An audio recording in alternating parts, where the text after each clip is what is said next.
ॐ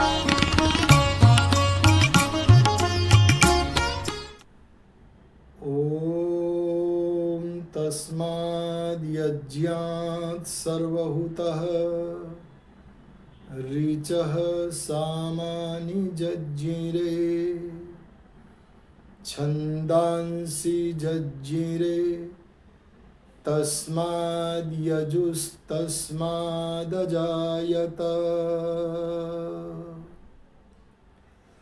आदरणीय पवित्र आत्माओं, सृष्टि के प्रारंभ से महाभारत काल पर्यंत पृथ्वी के समस्त मनुष्य वेद को परम प्रमाण मानते थे। महर्षि मनु जी महाराज ने भी मनुस्मृति नामक अपने शास्त्र में लिखा है, वेदश्चक्षुः सनातनम। वेद ज्ञान चक्षु है और सनातन है, अर्थात ईश्वर प्रदत्त वेद चक्षु पूर्व सृष्टियों में, वर्तमान सृष्टि में और आगे भी अर्थात सदा विद्यमान रहने वाला नित्य ज्ञान है। वह मनुष्यों को सदा से सदा पर्यंत मार्गदर्शन प्रदान करता है। इसीलिए आर्य समाज के संस्थापक, सनातन धर्म के प्रचारक प्रसारक आर्ष ज्योतिर्दयानंद सरस्वती जी ने भी वेदों को परम प्रमाण स्वीकार किया है। परमपिता परमात्मा सृष्टि के प्रारंभ में 4 ऋषियों को निमित्त बनाकर व्याप्य व्यापक संबंध के द्वारा अपने अंतर्यामी स्वरूप के द्वारा अपने ज्ञान का प्रदान करते हैं। सृष्टि के आरंभ में परमेश्वर ने अग्नि, वायु, आदित्य व अंगिरा नामक 4 मनुष्यों को, और वे ऐसे मनुष्य थे जो उत्कृष्टतम थे, जिन्हें ऋषि कहते हैं। उन 4 ऋषियों को परमात्मा ने निमित्त बनाकर उनसे जो चेष्टा कराई, वह चेष्टा होने पर जो नाद निकला, वेद रूप नाद निकला, वह उन ऋषियों का नहीं है, बल्कि उन ऋषियों के मुख से जिसने शब्दोच्चारण कराए उस परमात्मा का नाद है। जैसे कोई कठपुतली को चेष्टा करावे व वाद्य यंत्र को बजावे, वैसे परमपिता परमात्मा प्रत्येक सृष्टि के आरंभ में 4 ऋषियों के माध्यम से अपने वेद ज्ञान को प्रदान करता है। जब एक अल्पज्ञ अल्प सामर्थ्य मनुष्य निर्जीव वाद्य यंत्रों में से, निर्जीव कठपुतली में से अपना नाद निकाल सकता है, मनोवांछित चेष्टा करा सकता है, तो सर्वज्ञ परमपिता परमात्मा चेतन वाद्य यंत्र 4 ऋषियों के माध्यम से अपना वेद रूप नाद क्यों नहीं निकाल सकता। किसी को ज्ञान देने के लिए वाणी व लेखनी की आवश्यकता तब पड़ती है जब ज्ञान देने वाला और ग्रहण करने वाला पृथक पृथक स्थान पर रहता है। लेकिन परमात्मा सर्वव्यापक होने से चारों ऋषियों के भीतर भी विद्यमान थे, इसलिए इस भीतर रहने के कारण अपने अंतर्यामी स्वरूप से परमात्मा को ज्ञान देने के लिए वाणी या लेखनी की आवश्यकता नहीं है। जैसे कि हम स्वयं को बोध कराते हैं तब हम स्वयं को बोध कराने के लिए बोलते नहीं है, लिखते नहीं है, पर अपने से भिन्न मनुष्य को यदि हमें कोई ज्ञान प्रदान करना है तो हमें वाणी व लेखनी की आवश्यकता पड़ती है।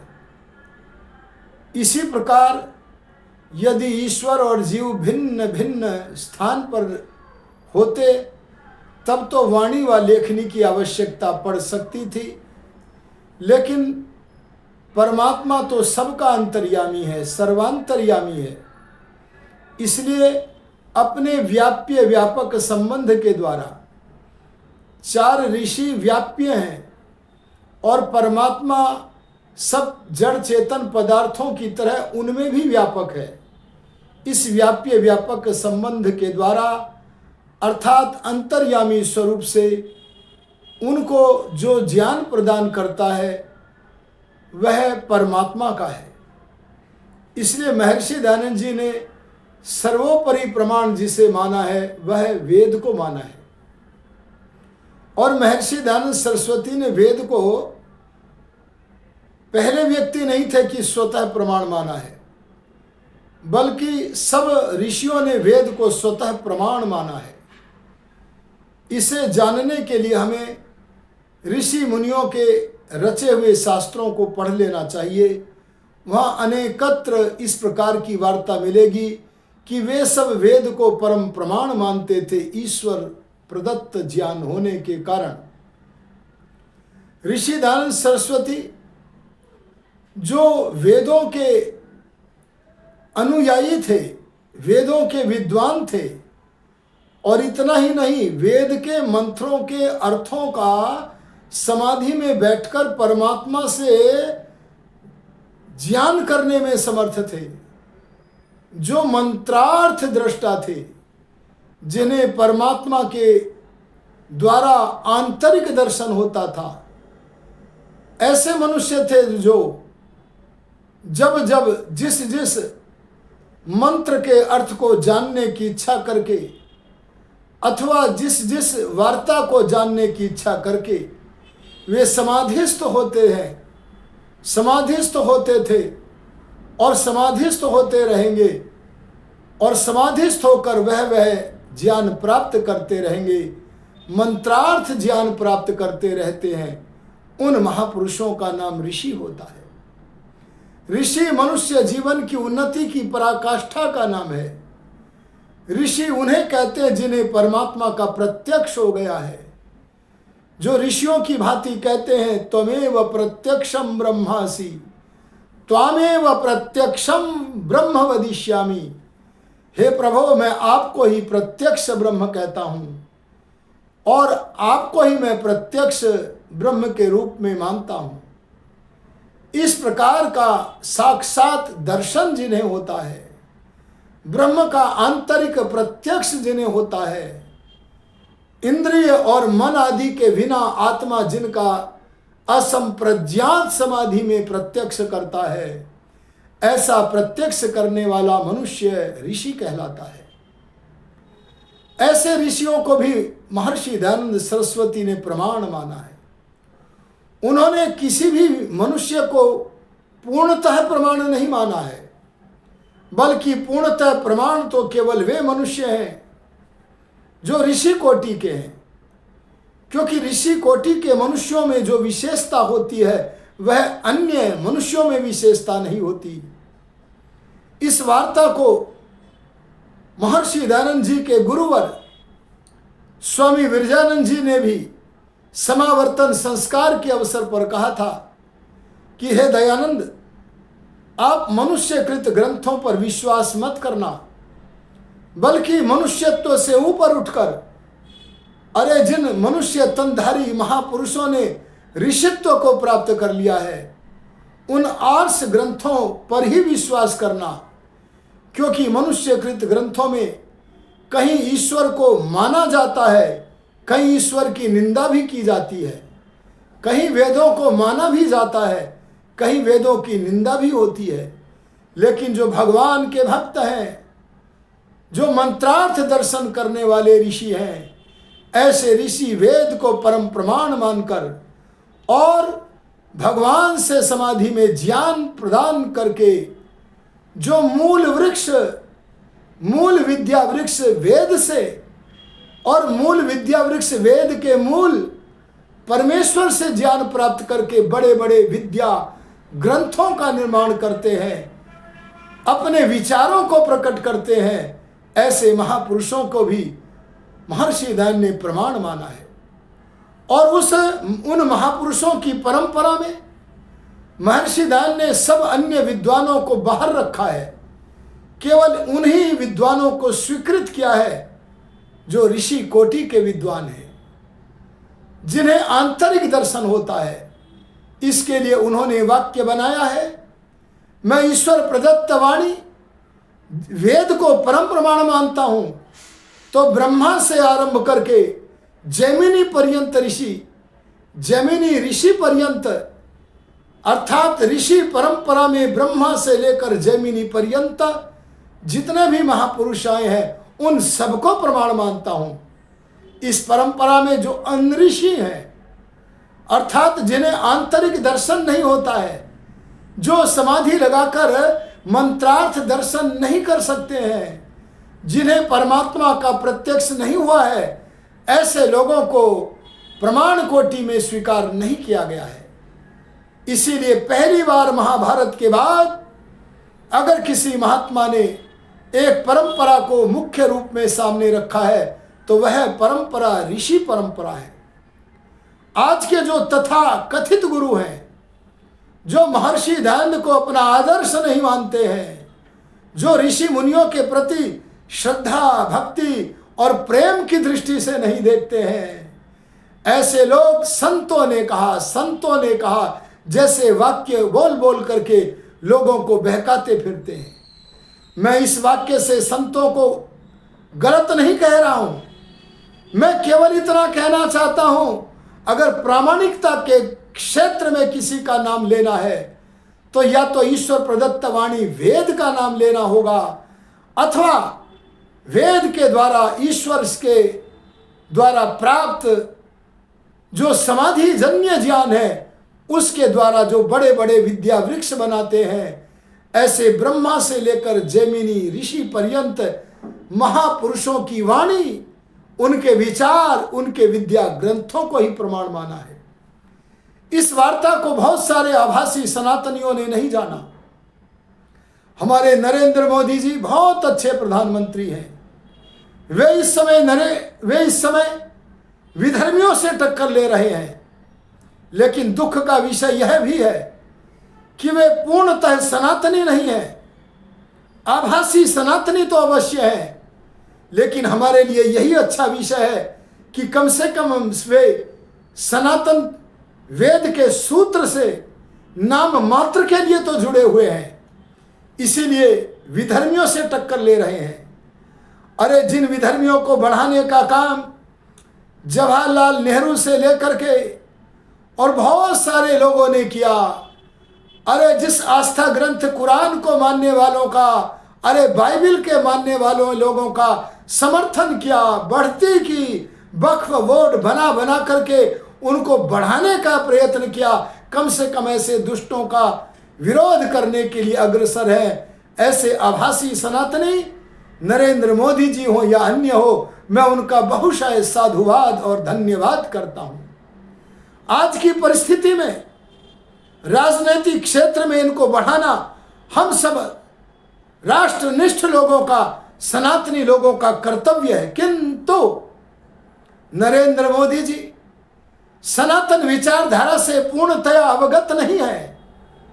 अरे ऋषि परंपरा का जो ग्रंथों की राशि है उसका स्वाध्याय नहीं है, वे सत्य असत्य मिश्रित ग्रंथों को पढ़ने वाले हैं। जैसे विष मिश्रित अन्न त्याज्य होता है, ऐसे ही जो असत्य मिश्रित पुस्तकें हैं उनको भी उन्होंने पढ़ा है, इसलिए सनातन धर्म की वास्तविकता को से वे सुपरिचित नहीं हैं। उन्हें के अनेक भाषण ऐसे होते हैं कि जिन भाषणों को उन्हें पढ़ाने वाले जैसा पढ़ा देते हैं वे वैसा ही बोलते हैं, क्योंकि धर्म के क्षेत्र में नरेंद्र मोदी जी की गहरी पैठ नहीं है। इसलिए एक समय लाल किले से प्रधानमंत्री नरेंद्र मोदी जी बोल गए थे वहां से लेकर वहां तक ऐसा बोलने की परंपरा की बात केवल महर्षि दयानंद के ग्रंथ में हमें प्राप्त होती है। उस परंपरा को राष्ट्रीय स्वयंसेवक संघ के कुछ लोगों ने अथवा अन्य किसी विचारक ने उनको दे दिया और उन्हें पाठ पढ़ा दिया लाल किले से विवेकानंद जी को उठाने के लिए। आप बोलिएगा कि वेद से लेकर विवेकानंद पर्यंत ऐसे पाठ पढ़ाने वाले भोले लोगों को, अरे हमारे आदरणीय प्रधानमंत्री नरेंद्र मोदी जी को भी नहीं पता था कि दयानंद वह योगी है जिसने वेद से लेकर प्रारंभ नहीं किया।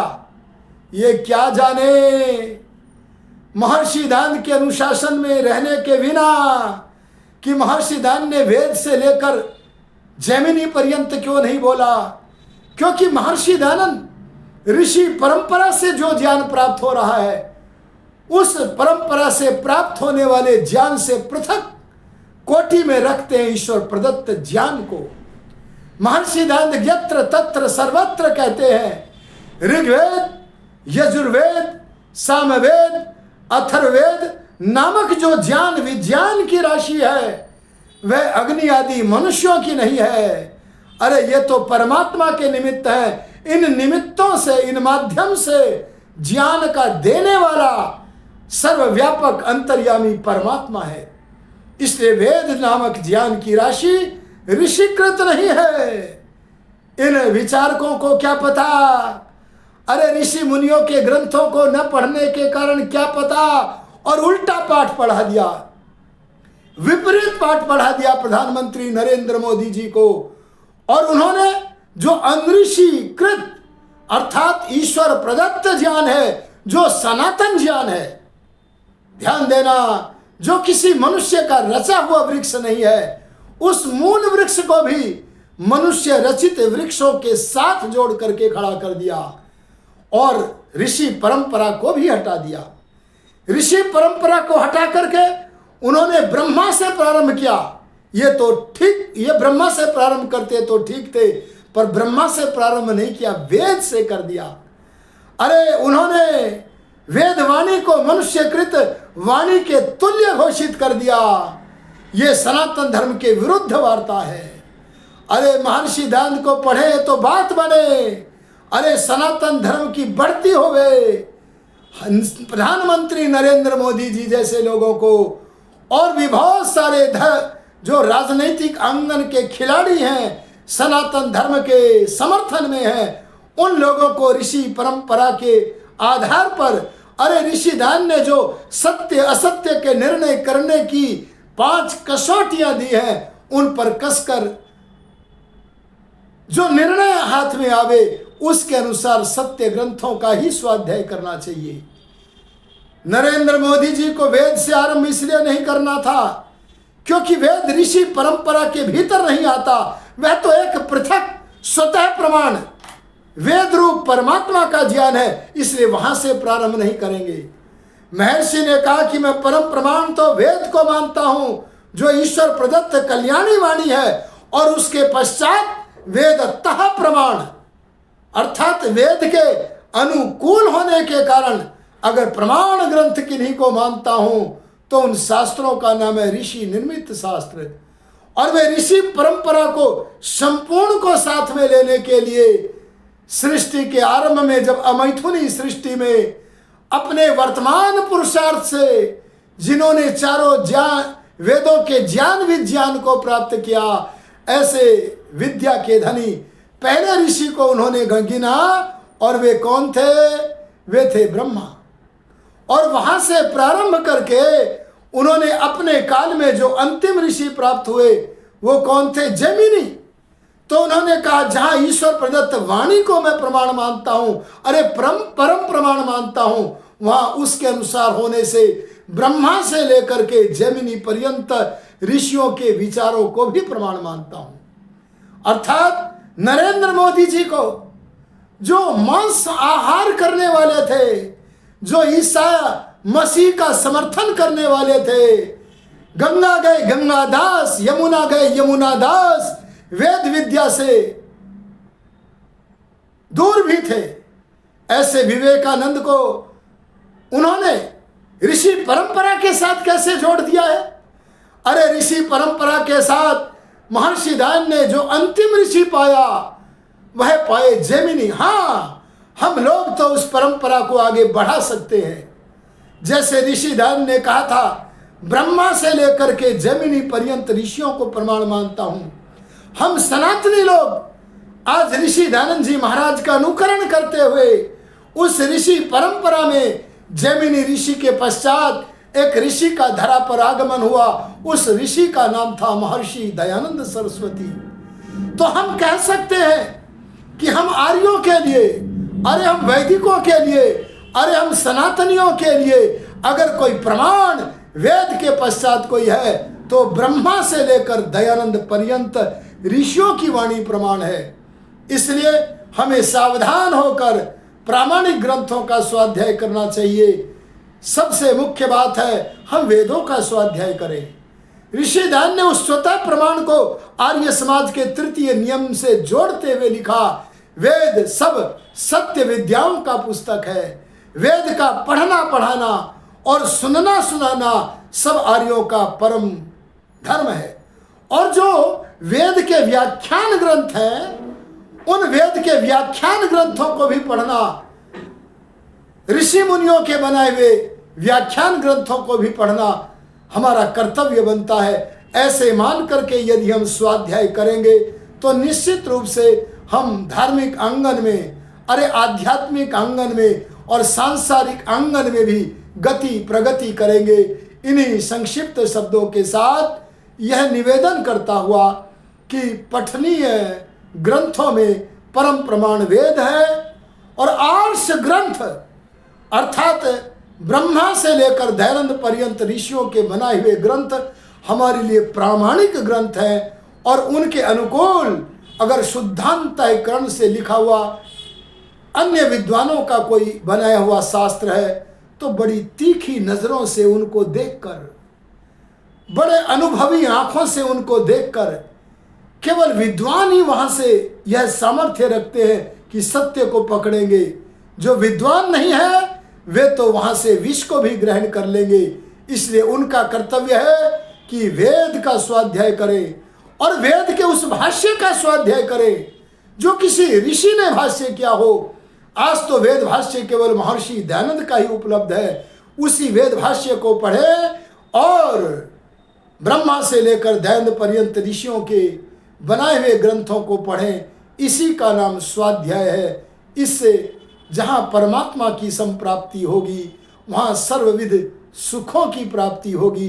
इन्हीं शब्दों के साथ अपनी वाणी को भी रमित करता हूँ। ओम शम।